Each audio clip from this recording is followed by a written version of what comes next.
when labor's really looking at union workers as everyone that has a job. Okay. You know, and be able to broaden that, because then unless we do that, we come across too much, we fall into the trap that's been painted of being a special interest. Yes. And if we go back and look at the history of labor, labor has always stood up for those that haven't had the contract. And I think, you know, we have some labor unions here in New York, if I can mention, you know, a couple of them that, you know, well, sure, you can mention 1199, the Hospital Workers Union, the Teachers Union, and a lot of them are talking about the community. They're talking about the folks that are not, don't have the same benefits and deserve the same type of benefits for the same type of work. And I think that's due to the fact that not only are workers coming under attack, but their whole way of life, their whole work set is being redesigned. Teachers through charter schools, and the healthcare system through healthcare reform. And in that chaos, there's a lot of room for opportunism. Yes. And okay, so we can move on these workers now, perhaps change the certification for X-ray technicians, get them at a cheaper rate, right? We're able to manipulate and renegotiate unilaterally what the rates of pay are going to be for these folks coming into these areas. So I think, you know, it's like the worst of times and the best of times. I think it was Rahm Emanuel that said, you know, never let a crisis go, you know, that you can derive some benefit from. And I think labor is in that situation, that it may look bad, but in the long run, it's come to a head. That decisions have to be made, people need to be mobilized, but most of all, people need to be educated. In a nonpartisan sort of, not even nonpartisan, but in a way where it's not totally self-interest. Right, okay. And then also when you mentioned that the unions have and need to define the union or labor as not just those who are already organized, you know, current union members, but the entire working class has to be viewed as the group that it's necessary that they have union rights, because especially when we look at the attack on the workers in the public sector, that these workers provide viable services, you know, to the state, to the city, teachers, healthcare workers, the state workers, city workers, you know, firemen, the policemen, as far as looking at Wisconsin and then every other state, you know, even New York City, where our policemen, civil servants are part of the public sector. Now, imagine if all of those workers were stripped of their collective bargaining rights.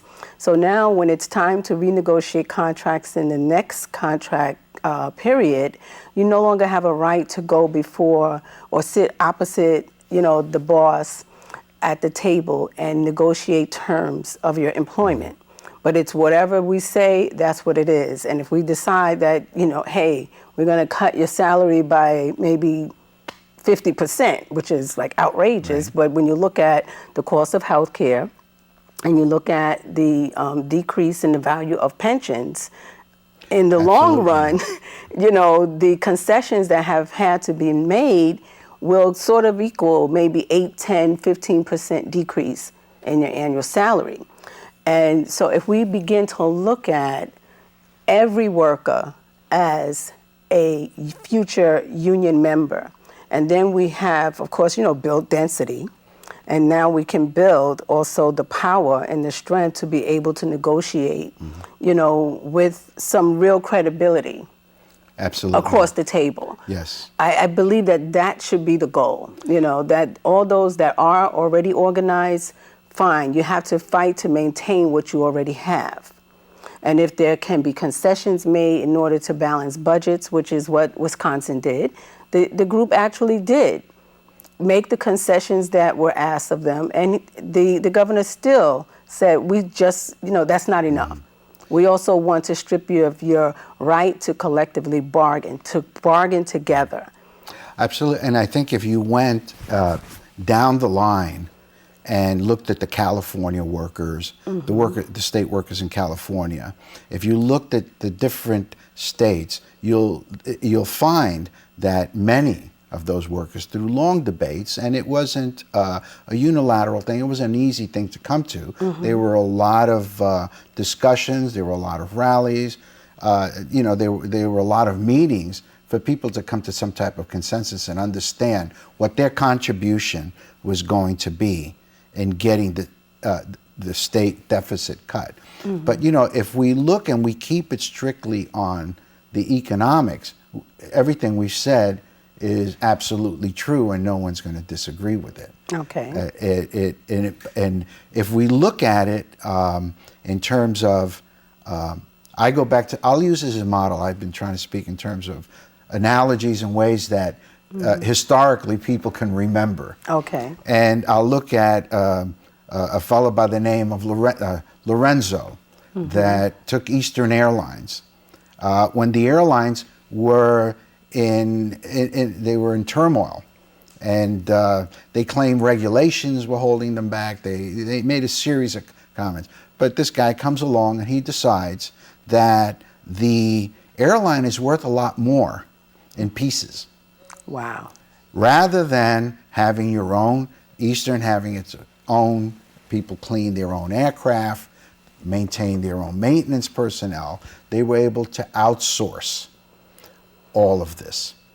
And at the same time, they were able now to deal with people individually, not as one homogeneous group at the bargaining table. And I think that there is a trend, a model, so to speak, of government that's out there where they feel that the private sector can provide a lot of the services, whether they're sanitation services, transportation services. So they're eyed as a place where the economy can grow at a time when the economy is stagnant, as a way of keeping prices lower. So in order to be able to do that, you have to get rid of the workers. Okay. Because or else they'll be at the table. Right. Negotiating, these type of changes. So in a lot of cases, and I'm trying to think of one, it won't come to mind quickly, is where it's much easier to be able to do it without the rights that you outlined, to be able to make those changes. If we look at the teachers union, and I don't know, from my perspective, from my opinion, there's a lot of conversation between first in, last out, or the seniority issues. And, there's some things that resonate to people in terms of when they say, well, we want the best people to be kept in the job. Well, you always want the best people. Exactly. And there are ways to maintain the best people. But they won't, that's not what's discussed at this particular time. What they're looking is for the alternatives to dismantle one of the greatest educational systems, for example, that existed, the New York public school system, the city university system, the state university system. Absolutely. And and if we go back to state workers, for example, in California, and take the same issue of education, one of the first steps that Reagan did as governor